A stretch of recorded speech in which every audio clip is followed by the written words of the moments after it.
Isolation enables one to get some idea of the bitter tenacity with which a feeling of suspicion, of dislike, of prejudice against a person or a family may hang on, of the fashion in which that feeling may sweep mercilessly over a little community like this one, until it resembles nothing so much as the far-off witch killings in old Salem, Massachusetts.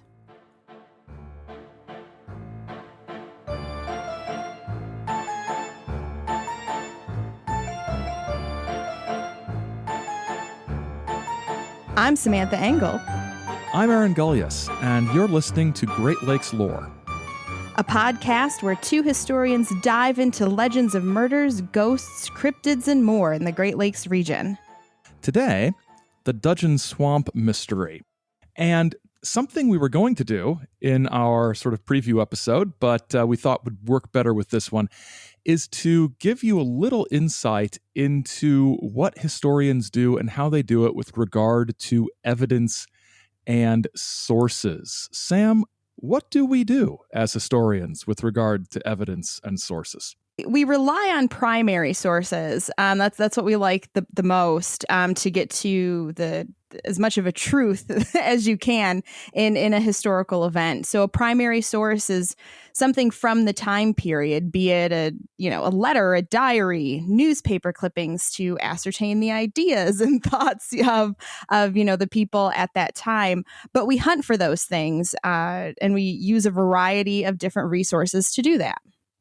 Yeah, I actually explained it to my students this way, that historians use these bits of evidence from the time period they're studying as the raw materials to create a narrative, to craft a story of what happened, because we don't know the sequence of events without knowing what went into that. And we don't know what happened without this evidence. We might have other people's later recollections of it after the time, not quite as helpful as stuff from the time period. And this story that we're going to tell today has some holes in it because of access to sources and things, right? Yeah, it certainly does. And we try to fill in some of those gaps if we can with things that we know about the history, that sort of general goings on of the time period. We always try to fit these things inside of a larger historical context or the environment in which they were occurring. And so we've tried to pull a bit of that into this story, and we will in future stories as well. But yeah, there are still holes. So, the Dudgeon Swamp Mystery. What is this story? What do we know? How did we come up with this? And this is all you, Samantha, because I knew nothing of this. So this is a story that, well, I hate to say it's near and dear to my heart because that's a little creepy and unsettling. But it's from my hometown. I am from the small town of White Cloud, Michigan. Population tiny. My graduating class was 82, if you want a little bit of context there. But this was always a story that I had heard growing up, and people in the town have always heard growing up as well. And it was incorporated into Halloween parties and things like that. And it actually, this swamp area is quite close to where I lived my whole childhood life. And so should I dive into the story that I know? Yeah. What did you learn as a child? So I was told of the Dungeon Swamp murders, or the Dungeon Swamp story, or the haunted Dungeon Swamp. And it went something like this. There was this sort of rough and tumble type family who lived out in this swamp, and there were rumors that the daughter of the family, had sort of been raped by brothers. There were incestuous babies that were later killed. Then the daughter got married. Brothers didn't like it. Brothers murdered him. Of course, he was found hanging in a barn, but it was murder. And the Dungeons did this, and therefore the swamp is just this haunted mess area of strange goings on, lights, cars turning off. I was texting with my friend just the other day, and she said, "Oh yeah, I can remember going on a tractor ride, at a fall party or something in the area, and the tractor stopped, or something like that. And so these are the types of things that I always heard growing up. It's a messy story, and I'm not going to try to sort of recreate the bits and details because it was always messy in my mind, and I always had to, Mom, what was that story again? So that's what I knew, and so that's definitely what I wanted to use, at least in the first set, and it happened to be the first episode that we did because personal connections. Yeah. And so the Dudgeon family, the Dudgeon Swamp, it's, if you look on YouTube, you'll find videos by amateur ghost hunters who go out in the swamp, and we'll get back to that ghost aspect because there's a couple weird things about that make it not as haunted as it might seem at first, unless it is, right? It's one of those deals.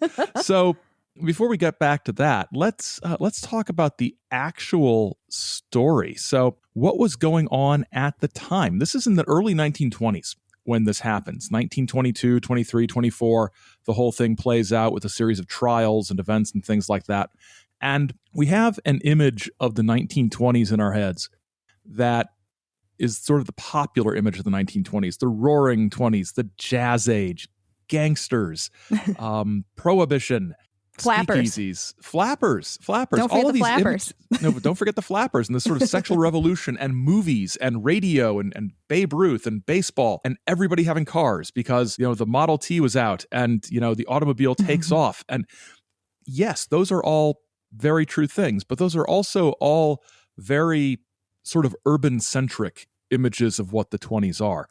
In farm country, in rural areas, even though the United States was increasingly urban at this time and suburban, the economy was growing in those areas. If you were in an industrial area, you were in good shape.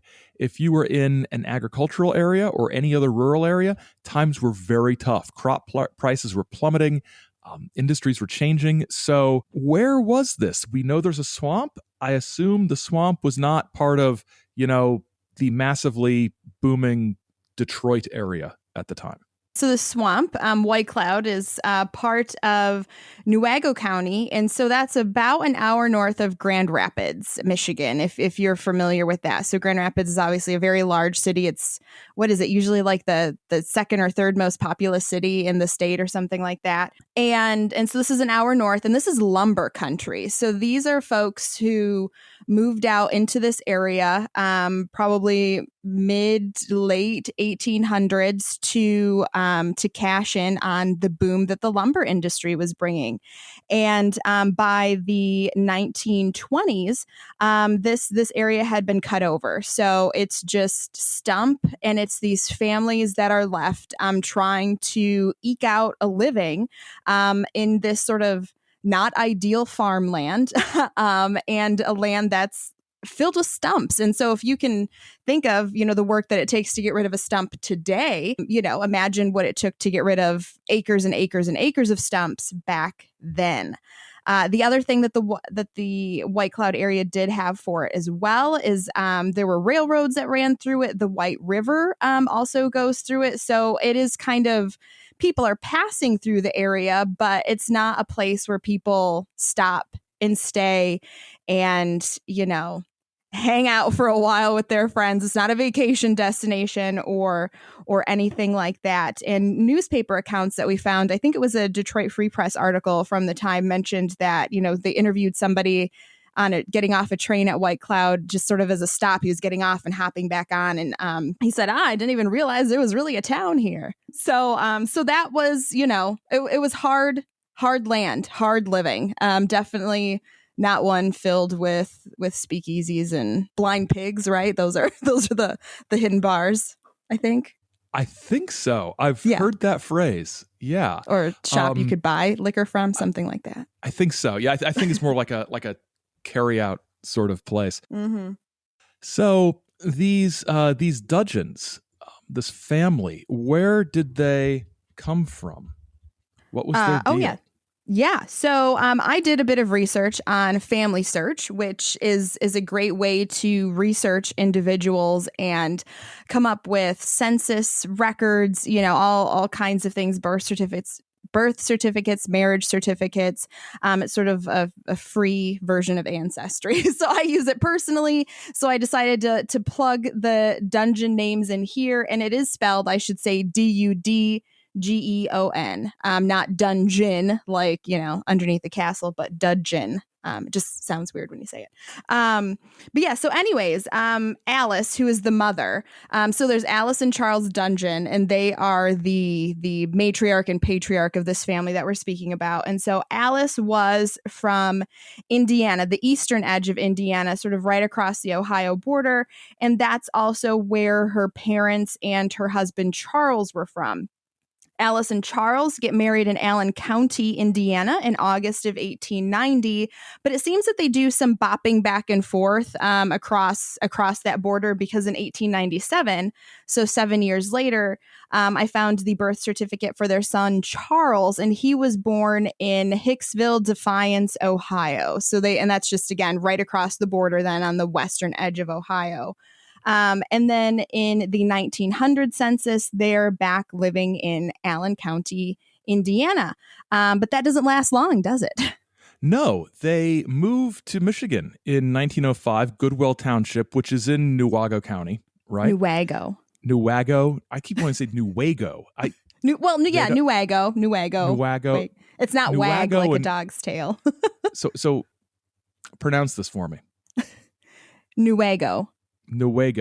Yes. Now I can't say it right.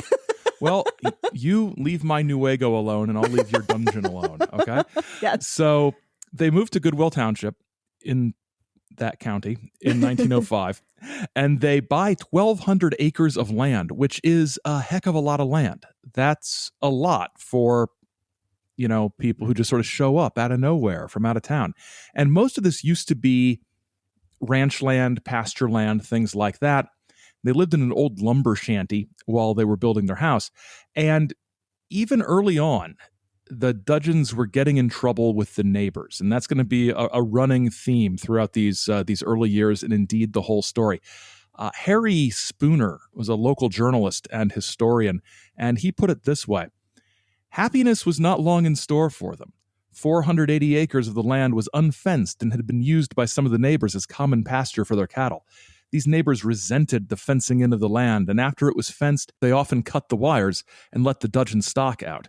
Thus, the Dudgeons were put in the position right from the start of defending their rights. So this was land that everybody had sort of grazed their animals on. The Dudgeons come in and say, well, this is our land. We're fencing it off. Your animals can't come in here. Our animals are here. And the neighbors said, well, that's not right. Property rights, what are those? And, cut the wires of the fence and just, it was a mess. So as Spooner says, and as we'll see, Spooner is a sort of sympathetic speaker for the Dudgeon family. The Dudgeons are put in a position of having to defend their rights from the start. And there were other conflicts. They loaned money to one of their sons-in-law to buy land, and the son-in-law then leased the land to another guy without telling them, a guy named Jake Terwilliger. And when the family found out that Terwilliger was chopping down trees and taking off the logs to sell off of their land, they got upset and did they take him to court? No, they beat him up. Two of the brothers, the Dudgeon boys, beat him up, and they were convicted of assault. Now, Spooner tells us that Terwilliger, I'm not sure. Gur, okay, hard G. Yeah. They lived up the road from me. That's so cool. Well, not this guy. Oh, right. But. I was going to say, you're not that old. Terwilliger was an influential man in the neighborhood, and this just widened the gap between the Dudgeons and the rest of their neighbors. There was another neighbor named Tom Scott who got in a fight with them about property and being on the property where they shouldn't have been, and two of the Dudgeon boys, Lee and Wilmer, got beat up by Scott, but the Dudgeons were the ones arrested and convicted of assault, even though supposedly, according to Spooner, they were the victims. Whenever anything weird or wrong or bad happened in this area, as Spooner puts it, quote, the rural finger of suspicion pointed to the Dudgeons, end quote, the rural finger. Now, that's a really great line. It is the rural finger of, I grew up in the country. I've often encountered the rural finger of suspicion pointing at me. So in 1921, one of the Dudgeon daughters named Meda, who's sometimes called Meaty, is married to Romy Hodel.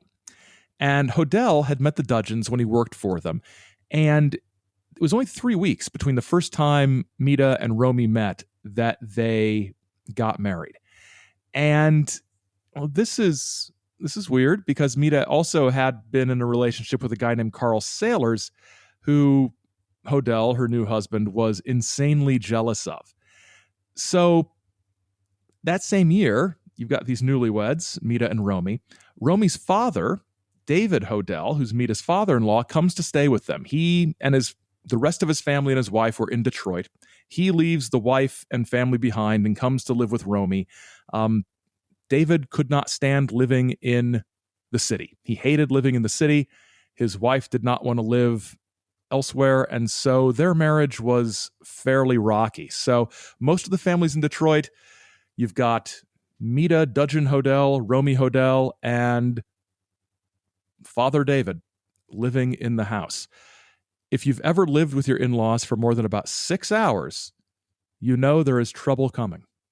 So that's a lot of background information, but we thought it really set the stage well for what was going on at the time, like big picture, as well as what was going on in Newaygo County, and then zooming in specifically on the Dudgeon family.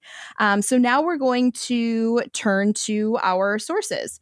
So we're going to be relying on several different sources to recreate the timeline of the events that we're about to share. We found several different accounts online, but again, we as historians like to find that primary source evidence. So we're going to be looking at newspaper articles, and most of these articles are from larger cities, which we will explain later, as well as an account written by Harry Spooner, who we mentioned before as being a journalist and sort of local historian of the era. He put together quite a timeline as well. So we're going to weave these things together to create sort of the what happened in the order that it happened, as factually as we can be without having been there ourselves, which is what historians like to do. Yes, it is. Yes. So on February 4th, David Hodel, the father, dies while carrying in wood while staying at the Dudgeon home. He was not a terribly well man. He was described as feeble already. And it's winter, and a Newaygo County winter is harsh. Lots of snow, lots of cold.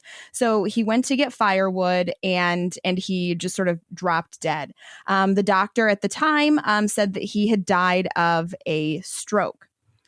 Later, a few months later, Romy was to leave to work outside of town, and Meda was going to move back in with her family. So remember, Meda and Romy are married, and they have a house of their own, but while Romy's gone, he's a stumper, so his job is to literally go around pulling all of those stumps out of the ground in these areas.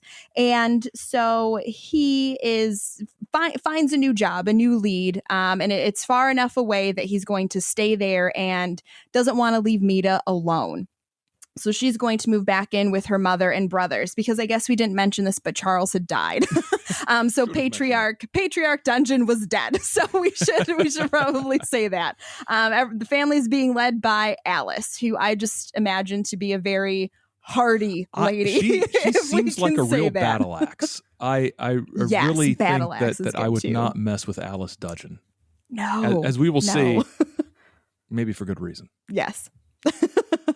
So Lee, who is Meda's brother, one of the Dudgeon boys, and Romy, Meda's husband, had a fight the night before Romy was set to leave.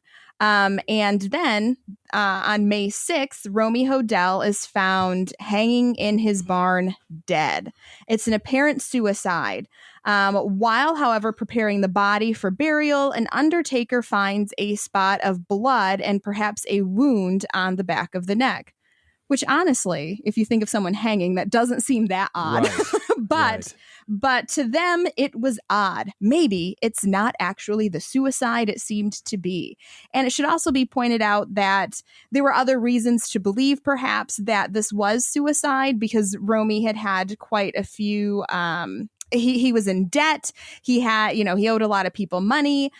He actually confesses, or there's a story that he tells Meda that night before, that he's wanted for murdering somebody in another town, or helping to cover it up, I guess is what it was. And so there are all of these little threads that would leave one to believe that this is a man who was desperate enough to potentially commit suicide. But the Undertaker says maybe it's not suicide. And so in the May 10th, 1922 edition of a lot of newspapers, because it was an Associated Press wire report, the one I got was from the Lansing State Journal, White Cloud farmer murdered. Body of Romy D. Hodel found suspended from rafter in barn.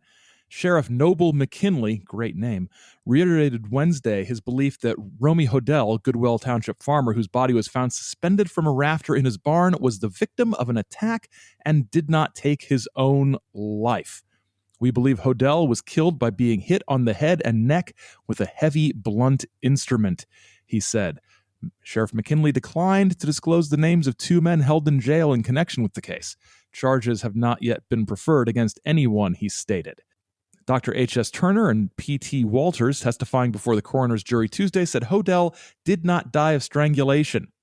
Quote, the tissues of the neck were mangled as if struck by a heavy blow, they said. So a bit of blood on the neck, a wound on the neck, maybe a giant contusion on the neck from some sort of clubbing thing.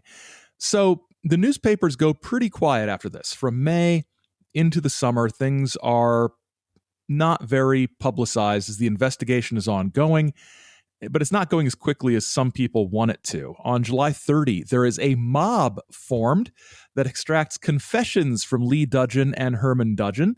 According to the August 1st Detroit Free Press, they were taken to the jail in Big Rapids basically for their own protection, to avoid further violence. Also arrested, but not charged at this time, was Robert Bennett, who was the Dudgeon family's hired hand. The Dudgeon boys claimed that Bennett killed Hodel and forced them to get rid of the body. But that confession that claim was coerced. So basically, here's how it went down. This is from the Detroit Free Press. This is wild. Working on the theory that the neighborhood was unsafe to live in under existing conditions, the Vigilance Committee sought out the Dudgeons. One of them they fastened by an arm and the other by the neck, reports say, tying a motorcycle to the other end of the rope, which first, it was said, was looped over the limb of a tree. The Dudgeons then, those present claim, admitted their part in the Hodel case. Sam, if you were grabbed by a mob, had a rope thrown around your neck, thrown over a tree, tied to a motorcycle, and they start moving that motorcycle, what are you going to do? I'm probably going to say whatever it is they want me to say to keep from that motorcycle continuing to move. Yeah, that's going to be probably a point that defense attorneys are going to raise at some point.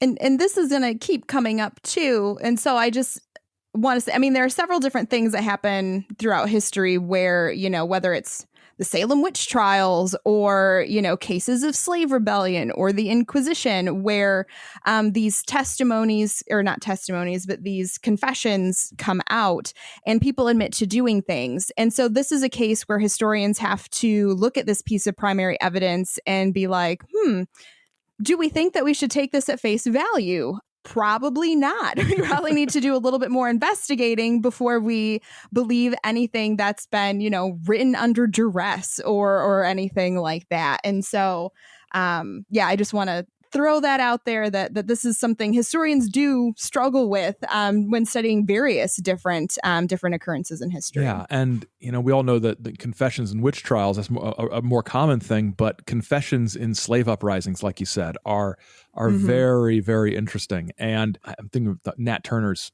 confession and things like that, and Denmark Vesey and other slave rebellions like that, where clearly these are under straightened circumstances these things were extracted. I just want to throw out, too, that as a child, when I learned about this lynch mob, that blew my mind because it's like, what? Those things that doesn't really happen. That's the thing in movies. Yeah. And so it's interesting, looking back now, studying it as an adult and seeing those impressions that 12-year-old spooky Sam thought, oh, wow, this is such a cool story, or whatever it is. But yeah, to read about it and learn about these people really puts a new lens on things. Yeah, it really does. So at this point, the local authorities were like, we cannot handle this. They call it the state police. State police send some troopers to White Cloud. And the troopers they send, they're rough guys. They're rough guys. One had killed a prisoner before during his career, and they're taking the prisoners. They're going to interrogate them. So of course, where do you interrogate people? Well, I've watched enough Law and Order to know that you take them into the little room with the two-way. No, you take them to a barn. you take them to the barn where the body was found, and then what do? Oh, you wait to catch them in a lie? No, you dress up as a ghost and with a sheet. This is real life, folks, and pretend to be the victim's ghost to scare a confession out of the suspects. And then word starts to spread. The St. Joseph Herald Press, August 12th, 1922, headline, 4 confess poison murder. Meda Hodel had confessed to killing Romy and David Hodel. He was old and feeble, and I decided he would be better off dead. I put a teaspoonful of arsenic in his coffee at noon, and he died a short time immediately after, just as he was going after an armful of wood. Then Romy was lying on a cot with his face to the wall. We quarreled frequently. I picked up a rolling pin and hit him on the back of the head as hard as I could. My mother was nearby, and as Romy was still alive, she hit him again. We then called Herman and Bennett and the men to put the body in the wagon and drove to the barn. They put a harness rein around his neck to make it look as though he killed himself.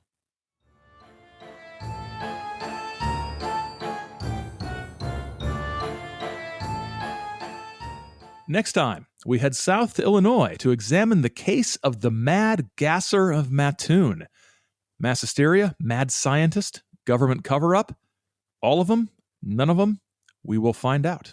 You can subscribe to Great Lakes Lore at greatlakeslore.com or wherever you find podcasts. And be sure to follow us on Twitter, Instagram, and Facebook. The links are in the show notes. Great Lakes Lore relies on listener donations rather than advertising.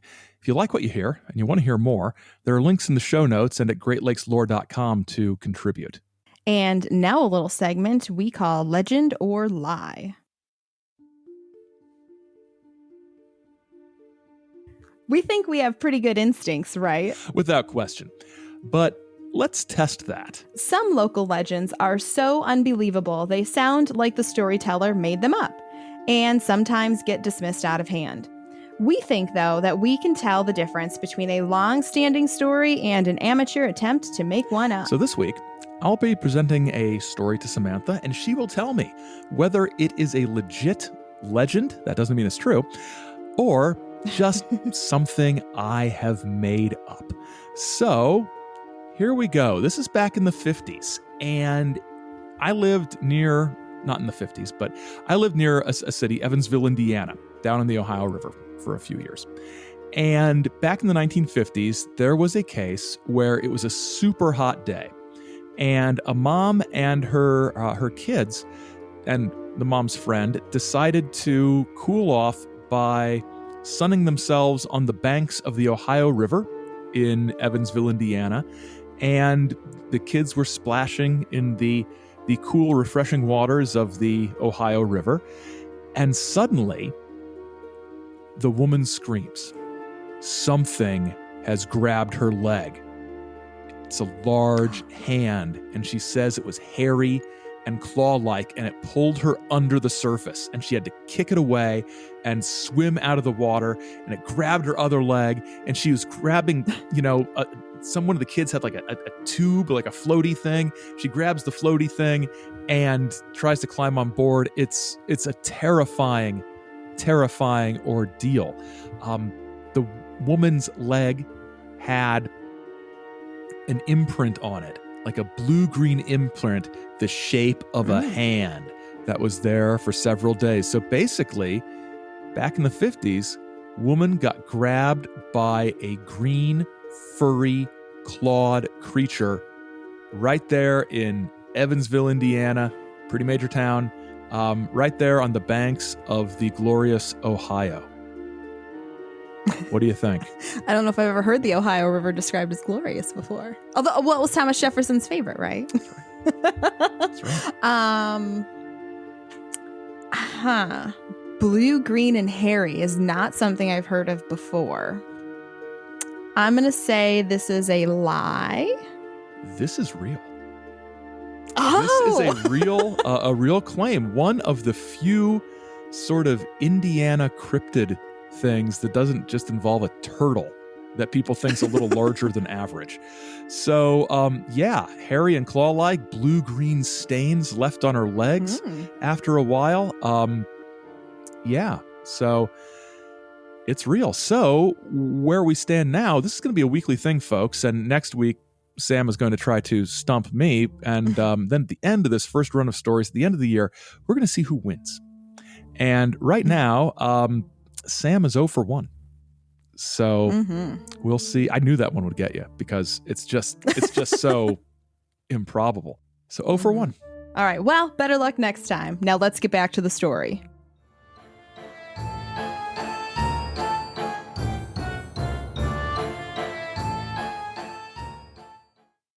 Little did the family know when they arose that morning, May 6th, 1922, that as a result of the events of that day, 4 members of their family and a hired man of one of them would be framed by state police, subjected by them to inhuman and cruel tortures in order to force confessions to crimes they did not commit, and finally convicted of these crimes by a prejudiced jury. The story of these tortures forms one of the darkest pages in the history of criminal investigation. They are unparalleled by anything else that has ever happened in a civilized community under the pretext of detecting crime, and stamp the perpetrators as greater outlaws than any murderer.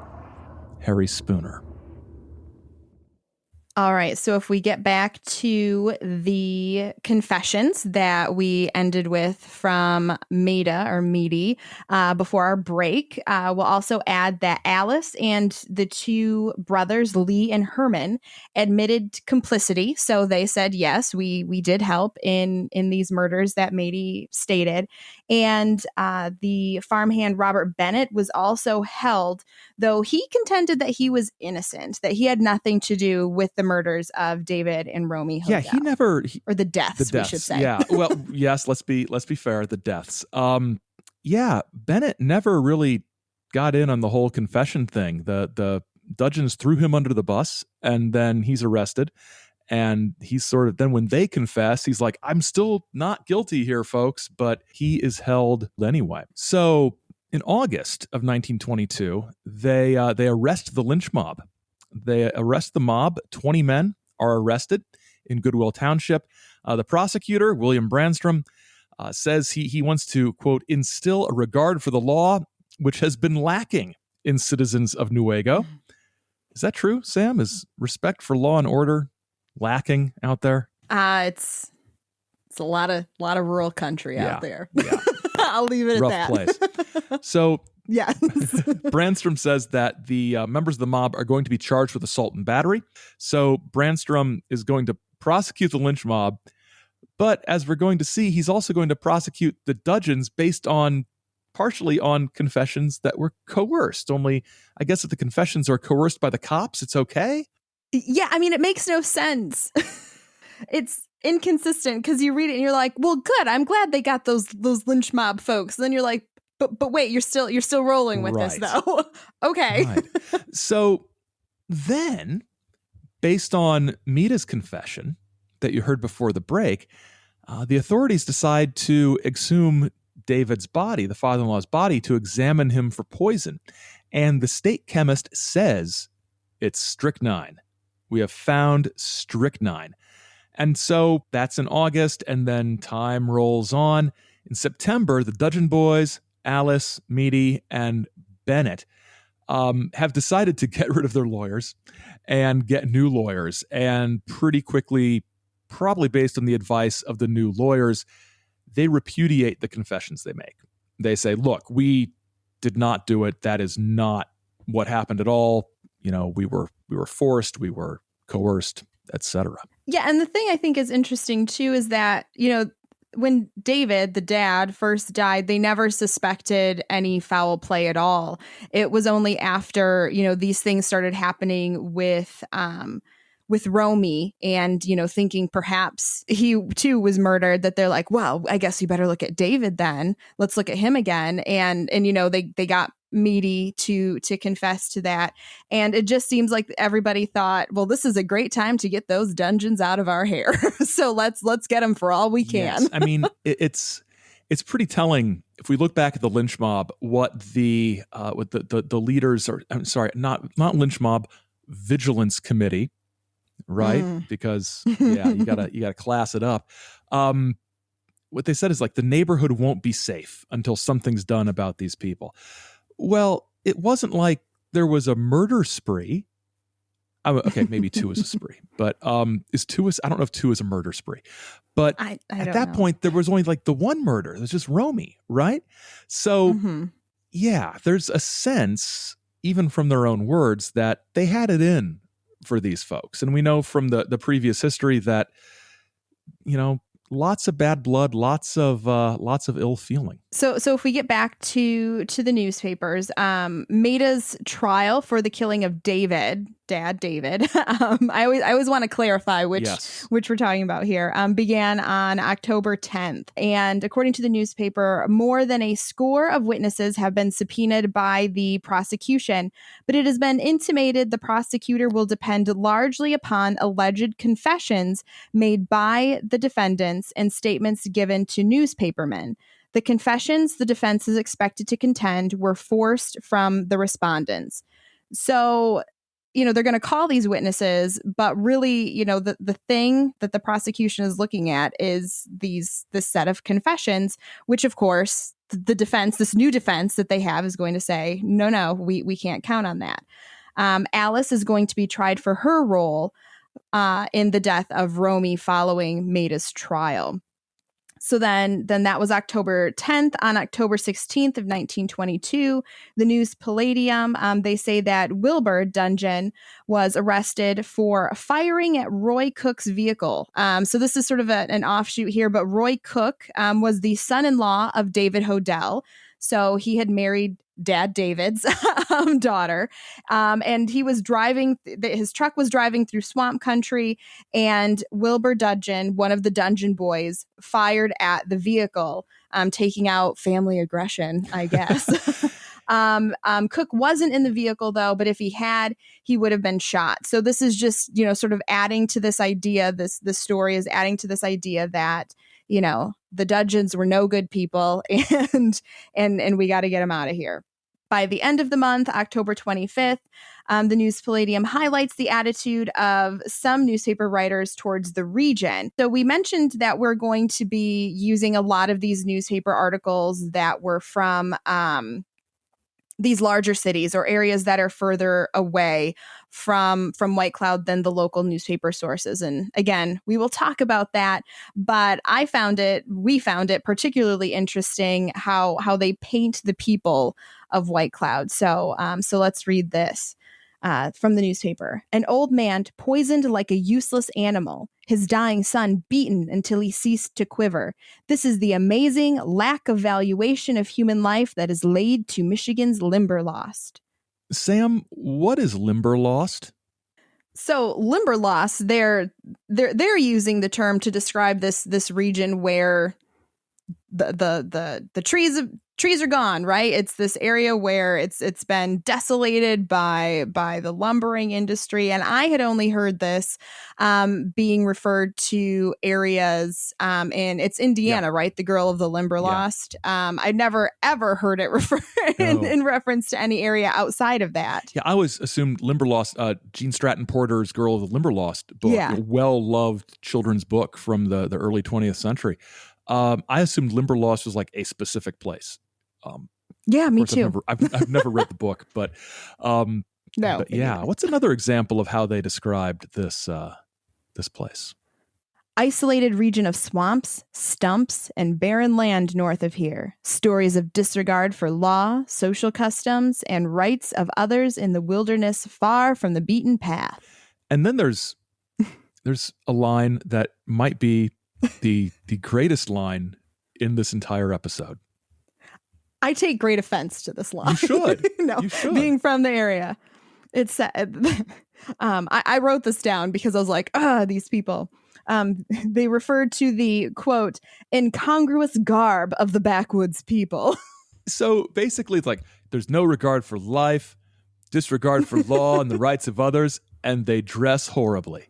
It's just like, just sure, throw that in while you're just piling on the wretched refuse of the West Michigan desert. Just throw that in there. So this trial series of trials is incredibly complex. And we were talking about this when we were working on this episode, that some podcast, not ours, could probably take an entire season and dissect this story in minute detail, going into complex legal arguments and things like that. I'm not sure we're qualified to do that. So what you're getting here is like, this is a chapter. This run of episodes we're doing is a book. This is a chapter. It's not a whole book about this. So we're not going to go into excruciating detail of the legal maneuvering and the trials because, well, if you could see me, I'm shaking my head sort of exasperatedly. No. We're not FOIA-ing No, we're anything. not FOIA-ing anything. So it's incredibly complex. There are lots of motions by the defense for a change of venue because it's clear to the defense that the Dudgeons cannot get a fair trial in this place. The town wanted the whole family found guilty. They dig David Hodell's body up again to look for poison. This time, I think the defense wanted it dug up so their expert could examine it, because you have dueling expert medical witnesses. The prosecution's expert says there's strychnine. The defense's expert says there's no strychnine. And these were both like well-qualified chemists and medical people. Weren't the chemists for the defense weren't they Ferris professors? Yeah, they were from Ferris State University, or whatever it was called in 19. Yeah, it was probably Ferris State College at something that time. Like that. Yeah. Or maybe it was Ferris. No, it might have been Ferris Institute. I went to Ferris. That's where my bachelor's degree is from. So I was like, oh, hey. So then at one point, the jury is dismissed. So there can be all these non-jury sidebars, so the jury isn't prejudiced, because the defense attorney was talking about this ghost ruse that extracted these confessions. And the prosecution and the judge agreed, said, well, the jury doesn't need to hear this. So the jury was deprived of that testimony. There was an entire saga of Romy's 2 separate suicide notes and the debate over whether or not they were in his handwriting. There was an expert witness from Detroit who said, I'm like a handwriting witness who said, yep, it's his handwriting. He wrote these suicide notes. The judge refused to allow that testimony for whatever reason. The state police claimed that Meda confessed that she wrote them. It was a mess. It was one thing after another. There were the lawyers were getting really snippy. My favorite line from this trial, as reported in one of the newspapers, was when the defense attorney was cross-examining one of the state police troopers. He asked the trooper if he got paid on commission for every conviction, and that was struck from the record. So it was contentious. And then on October 26th, the jury goes into deliberations on this incredibly complex trial. Oh, I should say, suicide notes about Romy. This isn't a trial about Romy's murder. This is about David's murder. So you've got the prosecution bringing up the dead husband. Sam, I've seen enough Law and Order to know that this wouldn't fly. I don't think any of this would work in a court of law today. Yeah, I guess I missed that in the mess of all of this, that was brought up for David's trial, or that was brought up in the trial for David and not Romy. Right. It's messy. It is. and I've heard these names for a long time, and it's still messy. Yeah. And so after all of this mess and all of the conflicting expert testimony, the jury is out for 2 hours. They find Meda guilty. She's sentenced to life, imprisoned at the Detroit House of Corrections. A week later, Romy's body is exhumed based on suspicion of Meda. The state chemist claims strychnine. So there's another poisoning. Which doesn't even make sense. No. I mean, why would they go? Because, I mean, he was found hung, and the whole reason that this all started is because they thought, could he have been hit on the neck? Well, let's just throw in a little poison for good measure. Why not? Then we'll get him good. Clearly, his wife liked to poison people. So, yes. Alice Dudgeon's trial opens on November 20th, 1922. They spend a week looking for the jury selection. And here's a little taste of what we deal with sometimes when working with historical sources. Here's what the newspaper said. Nearly 150 talesmen were examined before the jury was completed, and the difficulty kept sheriff and his deputies busy rounding up residents of Newaygo County to form new panels for the last 3 days of this week's sessions. Sam, had you ever heard the term talesman before this? No, I like to think it's somebody who tells stories around a campfire. I had that. That's better than what I came up with. Yeah. So maybe that's what we should refer to ourselves as we tell these podcast stories. Talesfolk. We're talesfolk.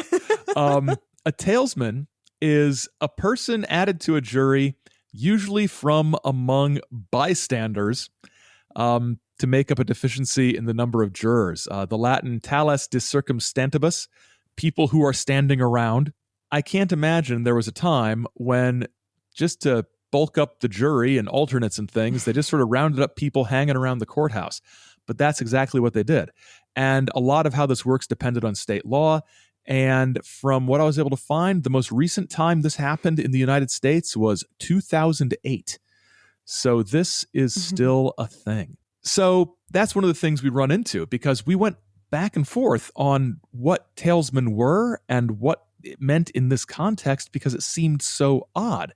Why would they not be able to find jurors? And what I thought was that maybe they couldn't find jurors who weren't just vociferously biased against the Dudgeons. So it was difficult to find an impartial jury.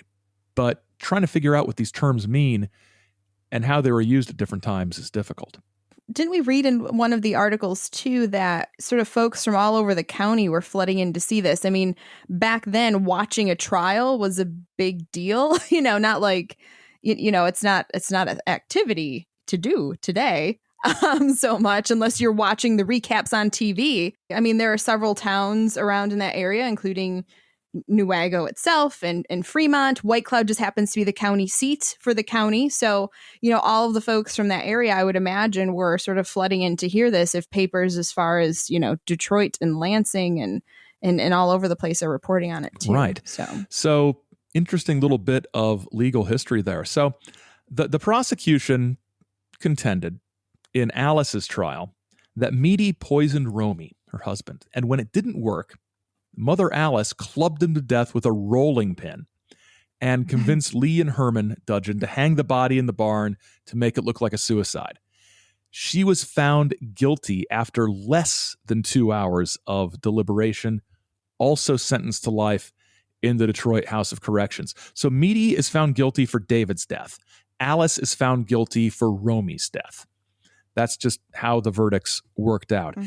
And Sam, another interesting thing I found related to this, in the sense that it was on the same page as this story, is an important bit of 1920s cultural information, and a great bit of information for those who need to find ways to be more popular. The headline says, "Hip pocket flask lures flappers, lecturer finds." And basically there is an expert in New York City who who declares that pocket flasks full of bootleg liquor are what the women really look for in a man. Rides, reels, and rum are the three chief causes of the downfall of young girls, and the newest of these is rum, says the superintendent of the Society for the Prevention of Cruelty to Children. So this is an actual story, a special report for the Detroit Free Press about the danger of young men with hip pocket flasks. Maybe if Carl Sailors had had his own hip pocket flask, Meda would have stayed with him and none of this story would exist today. Wow. Mm-hmm. You know? And so Meda thought, hey, he's the fella, this Romy guy. Sorry, Carl. Hip pocket flask, man. Anyways, back to more relevant things. I know. But it's fun. What's the point of digging through old newspapers if you can't, bring gems like this to the attention of the listening public? All right, so now let's get to the Dudgeon boys then, Lee and Herman.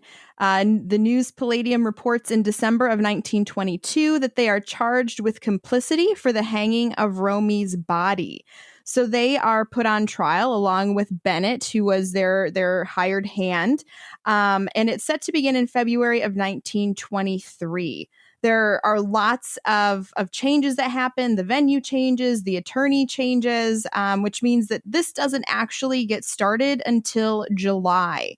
Lee, Dudgeon, is found guilty of complicity, and Herman and Robert Bennett were found not guilty. Lee gets a long manslaughter sentence, and he is sentenced to the Ionia State Prison. So Lee and Alice's cases are appealed to the Michigan Supreme Court. Meda's does not, however, because the paperwork was not filed on time. So this is one of those cases of, processes and red tape and how errors can really screw something up. A new trial was ordered, and eventually Lee and Alice were both freed. So they did not live out those sentences.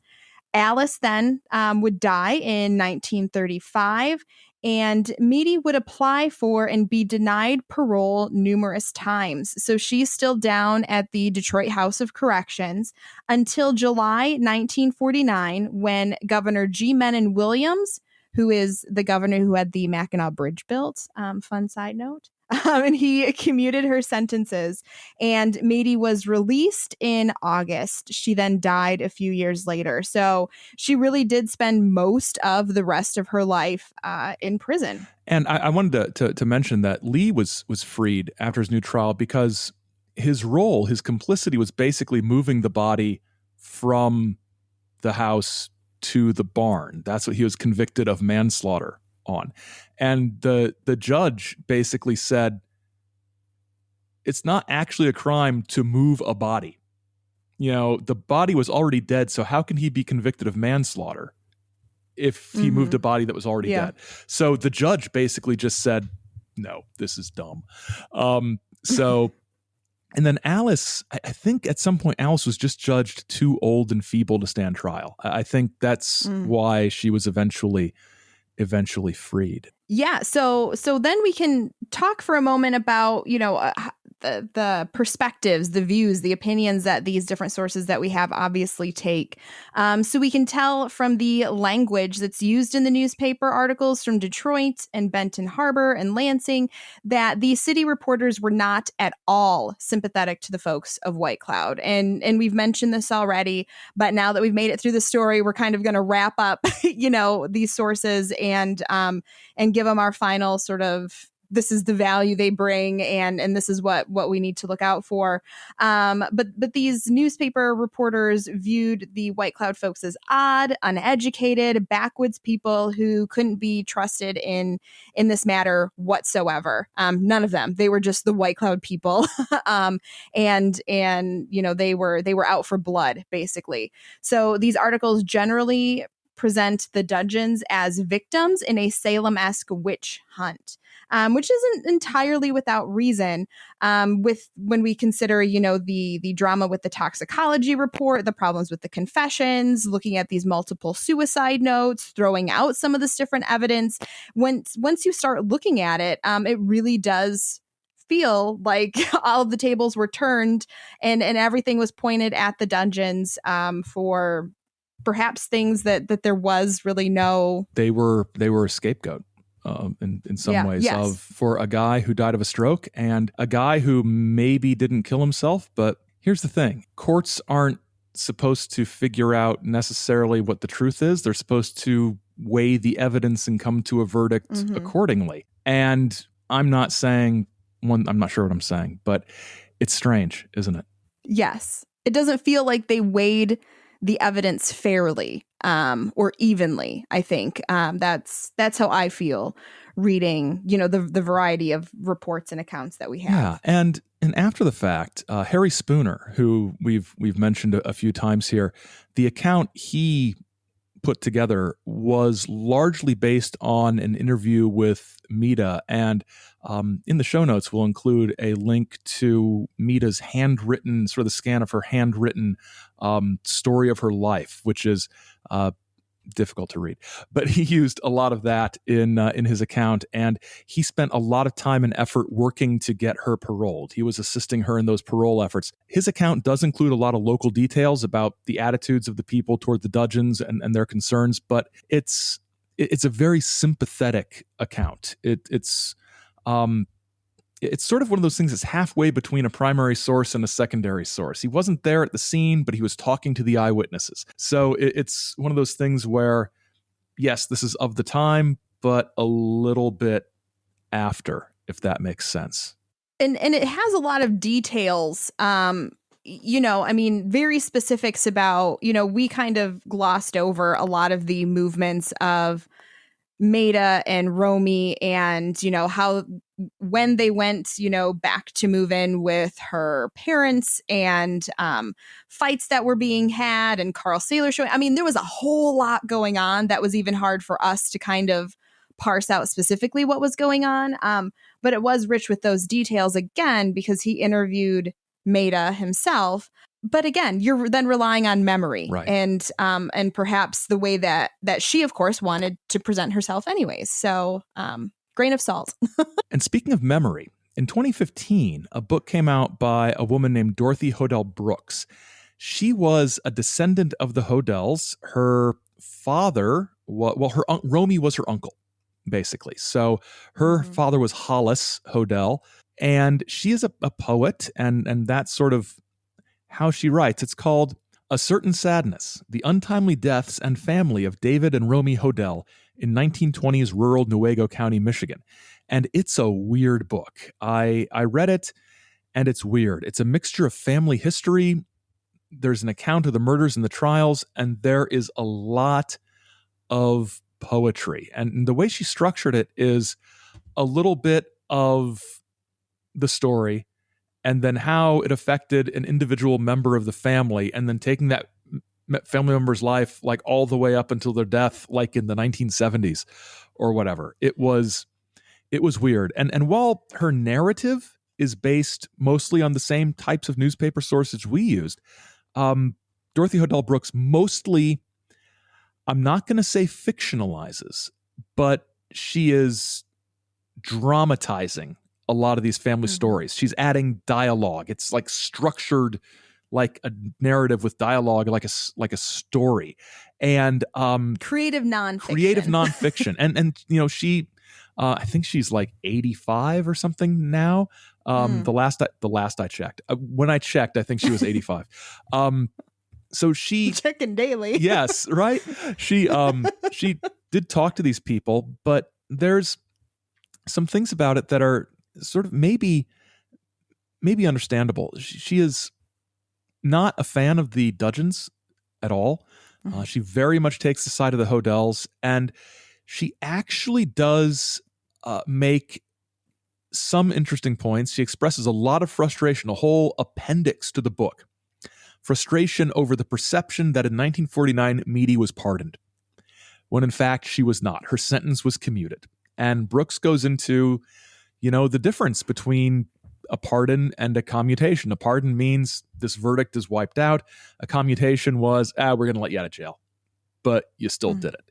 And she says, nobody ever said officially that she was innocent, but that's the inference that people make.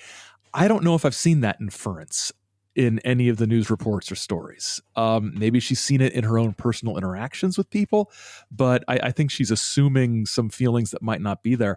And I think one of the most valuable things it does is it offers some balance, because none of the newspaper stories really went into the Hodel family. They weren't locals to West Michigan, Mm-hmm.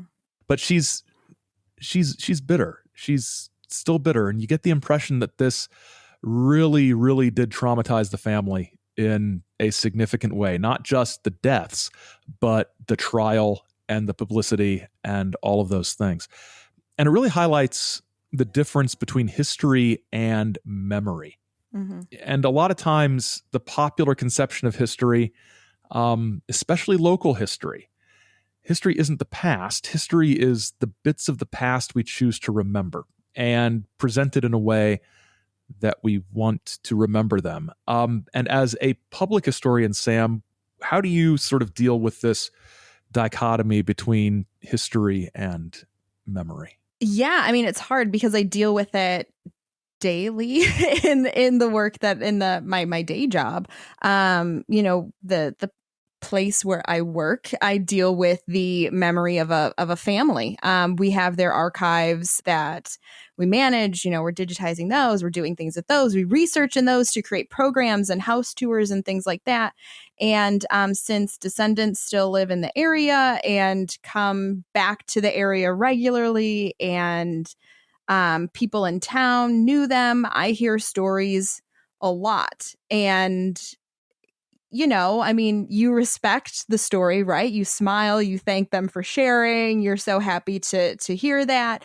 But then you kind of have to evaluate it with everything else that you have, what you know about the people. How does this hold up when you compare it to the actual hard sources, the evidence that you have in the archive and the collection, and doesn't make sense to accept it. And, we're always adding to, sometimes correcting, tweaking, massaging the truth that not the truth, but the story that we have, because we'll find new evidence. And sometimes those new stories that we hear are wonderful and great. And sometimes they kind of add to an idolization of these people. They become sort of these larger than life entities who are super great and awesome and can do no wrong. And that's a problem too. And so you have to try to balance everything, and it's not easy. And not anybody can do it. And so when you're dealing with sort of local history types or people who aren't in history, they don't always have the training or, the experience doing that kind of work. And so we need to, respect the people, appreciate the people who do have that training and can bring that sort of critical eye to things, and sometimes the distance from the subjects and the matter as well. So, Sam, what do we need to make this a fuller story? Because we are aware that there are some gaps in our knowledge here. Yeah, so we really would love more local sources. We tried to get a hold of local newspapers. White Cloud had a newspaper at the time, and there were others from the surrounding towns that probably would have had very different perspectives on the matter. And unfortunately, none of those were available to us from a distance. We are at least 2 hours away from these libraries where they are held on microfilm. and so access is very limited. And I think that's one of the problems that any researcher, whether you're a professional historian or someone interested in local history, can often come across, is just the accessibility of the sources. If it's not digitized, which so many times small libraries and museums don't have the budgets to do that, or the capacity to do something like that,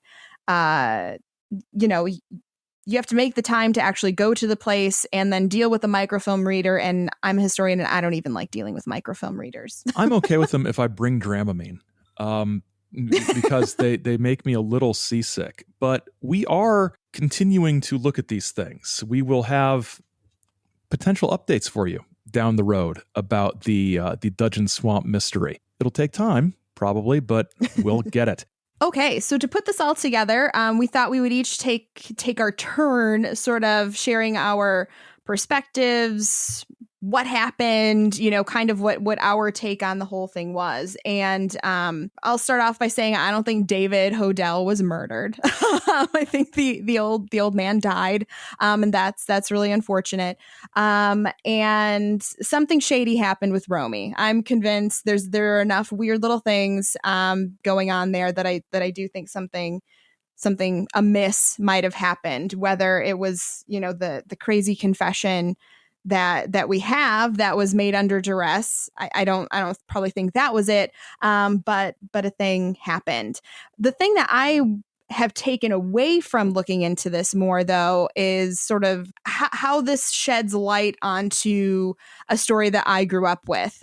So one of the things that, in looking through this entire story, all of the newspaper articles we found, the Spooner account and everything, there's no mention of incest, right? And that was one of the things that's a big part of the ghost story, the legend of Dudgeon Swamp, is that there were incest babies, and if you go out there at night, you can hear the babies crying, and something like that. And we couldn't find anything there about rumors of incest, nothing that was brought up by the newspaperman. And I feel like a Detroit newspaper person probably would have said, oh, and they accused her of this, Right. or something like that. And it wasn't there. So that's a weird one, that probably just sort of, I don't know, came up as this family was vilified in the town through decades, right? Because the Dudgeons, they are either imprisoned or moved away from White Cloud, and the Hodels aren't from White Cloud. So the story that White Cloud is left with is the story that the townspeople had of the Dudgeons being these horrible, murderous, angry, violent people. And so that's what, kind of became a legend, and things were thrown in there. Ghosts were thrown in there, perhaps from the whole confession thing, but also, as people start getting interested in ghost stories and things, it's a land where bad things happen, so there have to be ghosts, right? Yes, of course.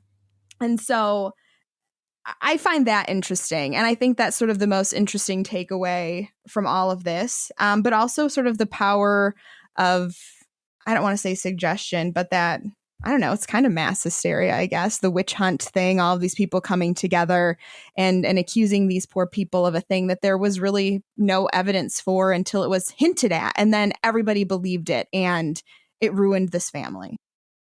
Yeah, I think the only incest thing I came across, there was sort of a document put together, and we'll give a link to one of the places that compiled a whole lot of sources that helped us out, a group called the October Project that looks at weird stories in Michigan.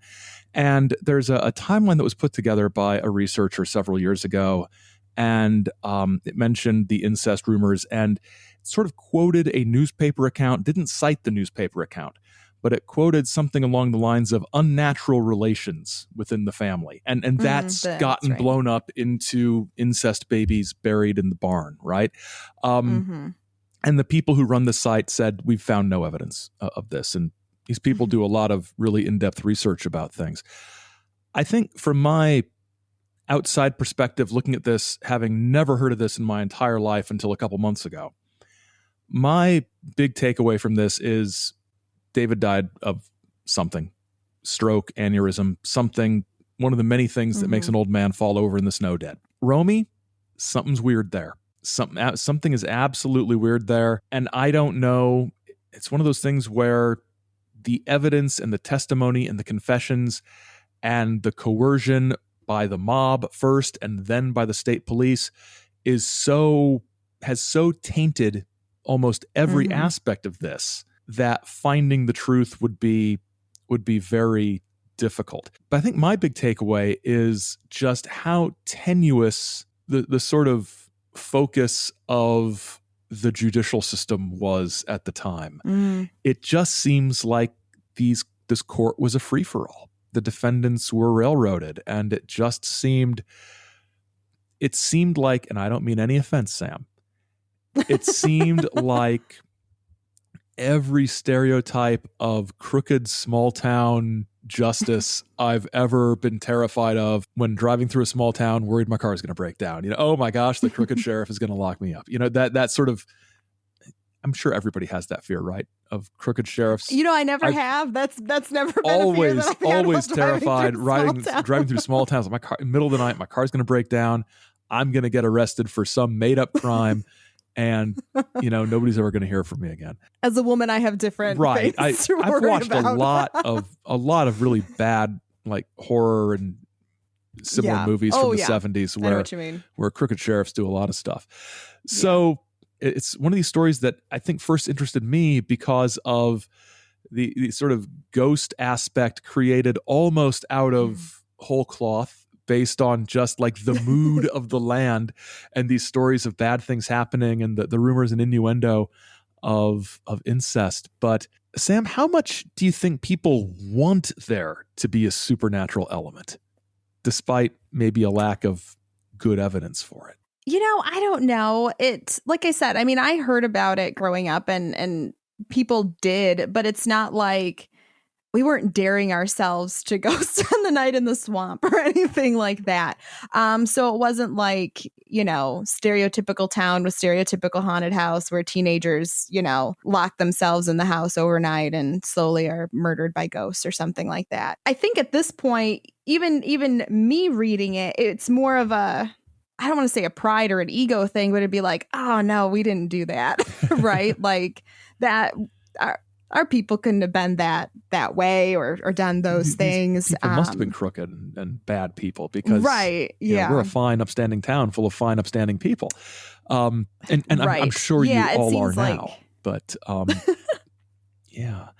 And the ghost stuff, just from the researching and stuff I've done, it doesn't seem like it's, welcome to White Cloud, home of the Dudgeon Swamp Ghost or anything like that. It's a very small-time local story that has not been sort of exploited for... You don't have a festival, do you? God, no. Dudgeon Swamp Murder Festival. No. And while we're talking about the ghost thing, I just want to say, because I took some time watching these ghost hunts on YouTube, and you should not go out into the swamp at night. No. People own the properties and you should not be there. There are also bears and deer and bobcats and all kinds of things that could either hurt you or, I don't know. When you watch them, it's just like, come on, kids, because they're generally younger people. Come on, kids. Like, do you not know what's in the woods in the dark? And I know from watching enough ghost hunters that you need a controlled environment in order to, substantiate any proof. And the open forest / swamp is not at all any kind of semi-even controlled environment. So ghost hunts in the Dungeon Swamp are not a good idea and not reliable for anything. It's almost like a weird hybrid of ghost hunt and Bigfoot hunt. Yes. Yeah. I saw a light over there, and it's clearly it's a deer. Yeah. We will return with more of the Dudgeon Swamp later later weeks. We've got things cooking. Thanks for listening. The Dudgeon Swamp Mystery was written and produced by Samantha Engel and Aaron Gullius. Our music is by Raphael Crux. Great Lakes Lore is a Chizo Media production. Chizo Media. Our heart is with the people. See you next time. Don't get lost in the lore.